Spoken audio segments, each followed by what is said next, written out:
Welcome to the Liberal Buzz Show. I'm your host, Denise Dory, and today my guest is David Schmidt, YesFairElections.org, and we're kicking off a campaign to secure the Vote Act, and you can tell our viewers about that more.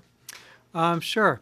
The Secure Vote Act is a bill in the legislature, AB 1784, that would appropriate $8 million to each of two counties who would develop a publicly owned, transparent, secure vote counting system so that the counties and cities of California would no longer have to depend on secret corporate-owned software to count our ballots. And all across America, most people are very surprised to find out that their ballots, in 90% of all the jurisdictions in America, the ballots are being counted by one of three companies, and they have their own software to count the ballots. And they don't let anybody look at it. It is proprietary. It is secret. And that is not acceptable in an age when we need to have a verifiable, honest vote count. And we don't want to have any hacking of the ballots, either by people inside the country or outside the country, or people in the corporation that is counting the ballots.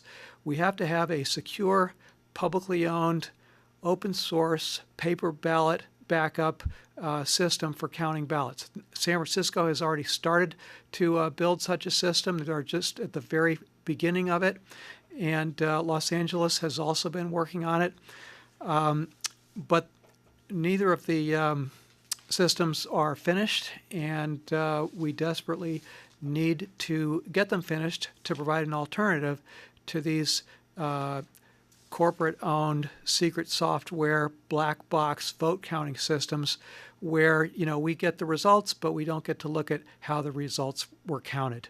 And so that's why my organization, the California Clean Money Campaign, we're a nonpartisan, nonprofit reform organization for fair elections. We've been working for many years to secure passage of the Disclose Act. That passed 2 years ago. That now requires that the top three funders of ballot propositions have to be listed on any ads that are about a ballot proposition. And that's already been in effect for the last election. So people had a chance to look at the actual funders, not just good-sounding names like Californians for Better Government, because a lot of these committee names are just made up to sound good. But now on any proposition ads, you'll have to see the actual names of the actual funders, top three funders spending more than $50,000 on any ballot proposition. So that's now the law. Thanks to our 7-year campaign to get that passed, we are now campaigning for the Secure the Vote Act, AB 1784, and another proposition, or another bill, not a proposition, that I will tell you about in a few minutes. Denise, do you have any other questions or comments on the Secure the Vote Act, AB 1784? Yes, I do. About the DEF CON security conference testing proprietary systems. Every piece of equipment was effectively breached in some manner.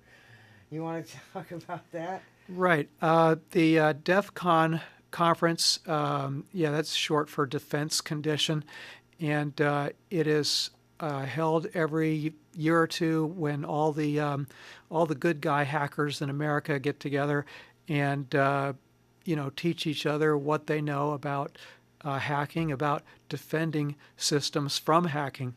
And one of the activities that they had was they brought in voting machines from several different companies, and within an hour or two, every single voting machine had been hacked. That is, that the hackers were able to breach the defenses, get in, and change votes. And that is something that we really don't want to happen with our actual elections. And currently there's no way to tell if our votes are being counted accurately and honestly because nobody gets to look at the software that is running the voting machines. So that's why we're campaigning for AB 1784, the Secure the Vote Act. And of course, we now know that the Russian government has tried to hack into our elections, and that was revealed in the Mueller report that was published a few weeks ago. The unredacted portion, you could read about, who were the Russians that were indicted for attacking America's voting systems. They were able to get into 2 counties' voting rolls in Florida, and it seems that they didn't change anything, but essentially they were casing the joint, and they've been probing our election systems. In addition to that, of course, they did all the well-known Facebook fakery with ads that had a picture of Hillary Clinton arm wrestling with Jesus, which were, the definition of fakery, but a lot of people believed it. There was a fake news story that was very popular in just in the last 5 days before the 2016 election. There was a fake news story that went viral that was supposedly about a pedophile ring being run by Hillary Clinton out of the basement of a pizza joint in Washington, D.C. And, that became known as Pizzagate. Of course, there wasn't any truth to it at all, but these Russian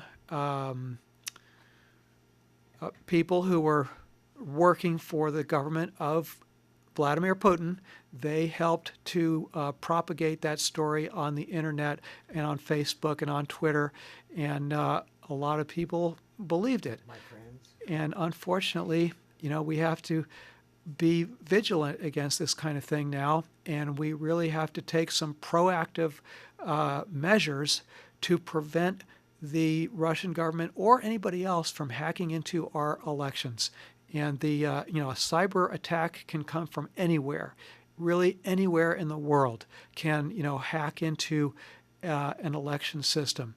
And that is why we have to have an open source paper ballot voting system, which San Francisco and LA are now beginning to develop. And by open source, we mean that it is a kind of software that is public. It's published, and people can look at it. That means, thousands of techies anywhere in the world can look at it and find the flaws. And that is why the Department of Defense, the Air Force, NASA, Lawrence Berkeley Lab, Linux, and all kinds of scientific organizations all over the world use open source software. They want to put that software out there. I mean, even NASA, they want to put that software out there so that any techie can look at the software, find any flaws, report it back to the agency that is running it, and those flaws can be fixed before any damage is done. And the problem with these companies that count 90% of America's ballots today, there's just 3 companies in business that count 90% of America's ballots today, and we cannot verify whether those ballots are being counted honestly and accurately. And we're going to have to do that as soon as possible to make sure that no one is stealing our elections. Well, that's interesting because back in 2016, in June 2016, now I've been registered to vote at Bodecker Park for 15 years in the same precinct. And I noticed somebody ahead of me in line, a friend of mine that had also lived there a long time, was kind of having a meltdown. And then I got to the counter and they told me my name wasn't on the voter rolls, even though I vote in every election and I know I'm registered. And so then it was my turn to have a meltdown, like, are you sure my name was not on the voter rolls? I had to go to City Hall and vote like a provisional type of ballot. So both of us were knocked off the voter rolls. I don't know if it was Russia, but if Hillary's emails were hacked, I know I get a lot of emails from her campaign back in 2016, right. So maybe that's where they got my name, just a thought. Well, that that kind of thing shows you that even without hacking, mistakes can be made. by the organizations that are counting the ballots or keeping the voter rolls up to date. So, our bill, the Secure the Vote Act, doesn't solve all the potential problems, but it solves the biggest one, which is hackers getting in and changing the votes. We really have to have a secure system, and we know that our national government is not working on this. So we here in San Francisco and Los Angeles, we need to be on the forefront of election cybersecurity by passing the Secure the Vote Act, AB 1784. And by the way, this is not going to be just for San Francisco and LA. They would get the funding to complete the first open source paper ballot voting system in America. But after it is developed and after it is certified by the Secretary of State of California, it could then be used by all counties in California without any fee being paid. And so this system would be more secure and at the same time would be cheaper than paying these companies every single election to use their secret software to count our ballots. So it's a money saver, as well as more secure, transparent, and publicly owned. Our voting systems must be publicly owned and transparent to be secure. It's a win-win. So, yeah, right now, this bill's in the legislature. Last week it passed the state assembly, so that means it goes on to the state senate. And the state senate now has about 3.5 months to pass it. They will be in session until September 13th, and they have to pass it through the Elections Committee, the Appropriations Committee, then it has to go to a floor vote of the state senate. And our volunteers, organized by the California Clean Money Campaign, are going to be going to Sacramento when these hearings occur to show the legislators that a lot of people are really concerned about this, and we need to pass this bill. And we've done that, many times before in getting the Disclose Act passed. We had to go to Sacramento again and again to show our support in committee hearings, and we got it done. That's the way bills get passed. There has to be an organized group of people who are campaigning for this bill. And incidentally, we have a coalition supporting this. It's not just the California Clean Money Campaign. It's also Common Cause and many other reform groups, CalPERG. A lot of them are listed right here on one of our fact sheets. We have Money Out, Voters In, Voting Rights Task Force, Courage Campaign, Fair Vote, California Alliance for Retired Americans, and Progressive Democrats of America. And incidentally, the Democratic Party also just endorsed AB 1784 at the state convention. That would be the State Democratic Party. We just had a state convention in San Francisco over the weekend, and they endorsed AB 1784, the Secure the Vote Act. Wow. And so we are also collecting these, we are circulating these petitions to show that we have even more public support than the people who, come to Sacramento when there's a hearing. We've got thousands of people that have signed these petitions, and that also, shows public support, and at the same time. Where can we pick those petitions up if we want to fill them, complete them? Oh, if we want to volunteer for the campaign. Well, I'm glad you asked that. You can print out this petition as well as fact sheets from our website, which is www.yesfairelections.org. Which is right. Again, there. it's bottom of your screen there. Yeah, www.yesfairelections.org, Yeah. And at the top of that, you'll see the word action. If you click on action and then go to download materials, that's where all of our documents are that you can print out. So download materials beneath action, which is at the top of our website. There you go. And there's a petition for. That's right. There it is. There are all the different things that you can print out. Just print it out. And we're actually lobbying citizens are lobbying for 4 different bills in the legislature this year, and I'm just going to tell you about one other one. I'm going to tell you about one other bill that we are campaigning for, and that is AB 1217, let's see, what do we call it? The Issue Ad Disclose Act. And issue ads are a different type of political ad. They're not, telling you to vote for somebody. They're not telling you to vote yes or no on anything. But they are ads which tell you to call your legislator and tell him or her that you don't like SB 50 or SB whatever or AB this and that. And these ads are often backed by special interests. They're paid for with millions of dollars from a special interest, but they don't tell you that on the ads.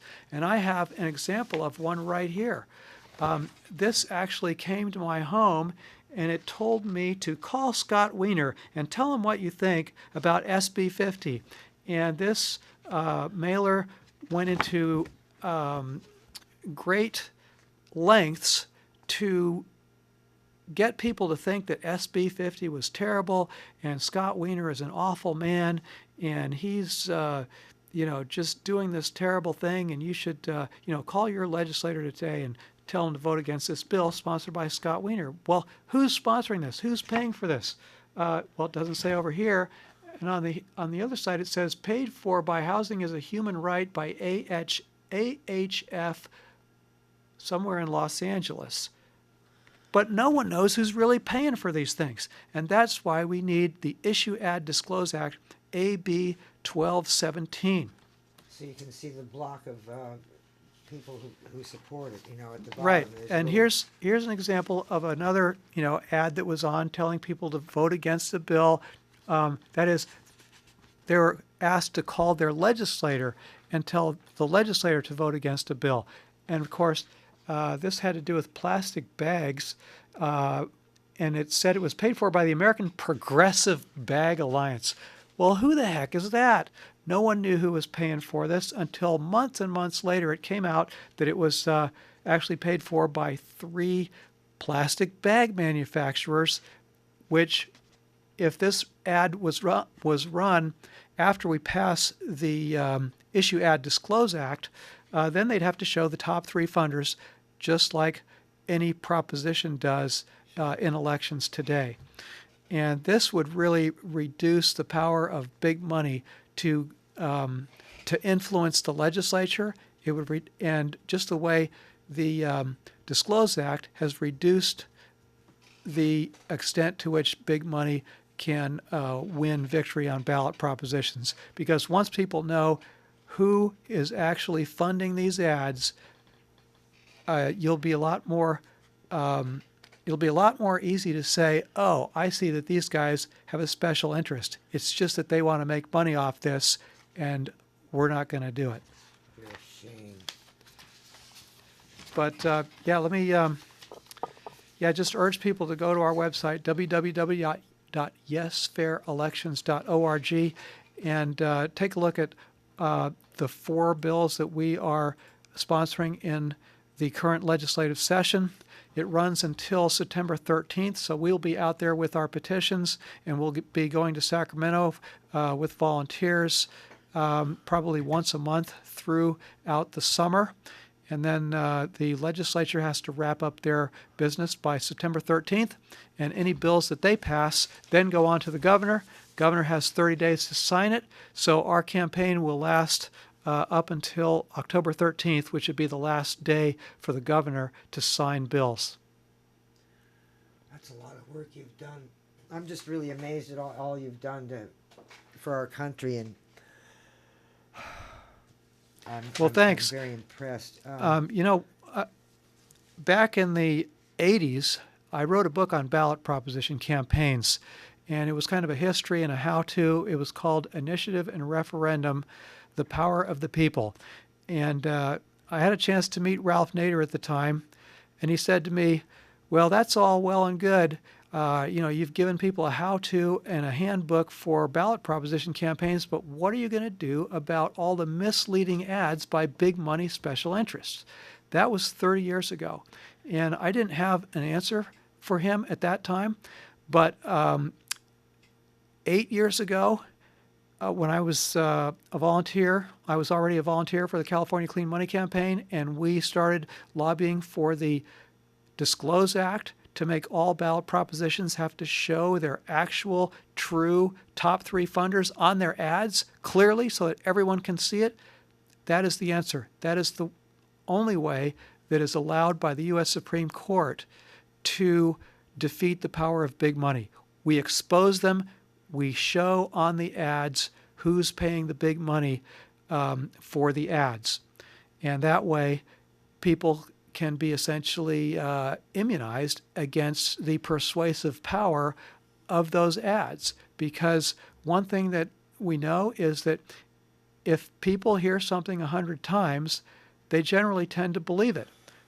Whether they know, especially if they don't know where it's coming from, if it's kind of in the air and they've heard it 100 times, even without thinking about it, they'll think, oh, that must be true. Well,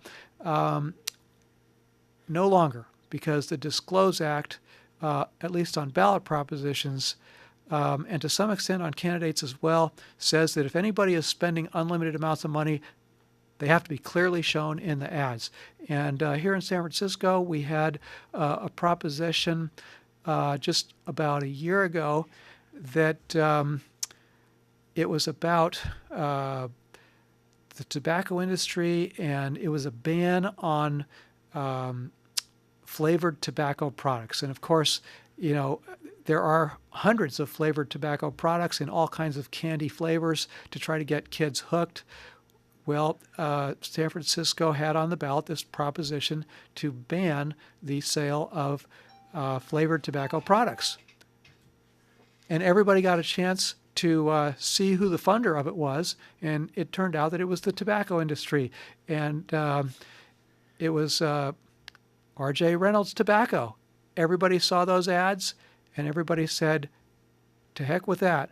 We are not going to vote the way R.J. Reynolds Tobacco wants us to vote. That proposition passed. And so now flavored tobacco products are not being sold in San Francisco. Excellent. Well, I'm sure a lot of people are just, in awe of your work that going back to the 80s. I didn't know you'd written books in the 80s. Well, I campaigned for several ballot propositions back in the 70s when I was in college. And, it was very difficult to pass a ballot proposition if you've got some special interest that's spending millions of dollars telling people to vote no, and claiming to be things like the California Progressive Alliance or the Californians for a Better California, when it's really something like oil companies or PG&E. Mm-hmm. Yes, I've noticed that. Well, we've passed our the time. We're not on the air anymore. And this will be when it's reshown. It'll be on reshown. So I really want to thank you for everything you've done, and I'm sure. Well, thank you very much, Denise. Thank you for inviting me to be on the show. Cheers.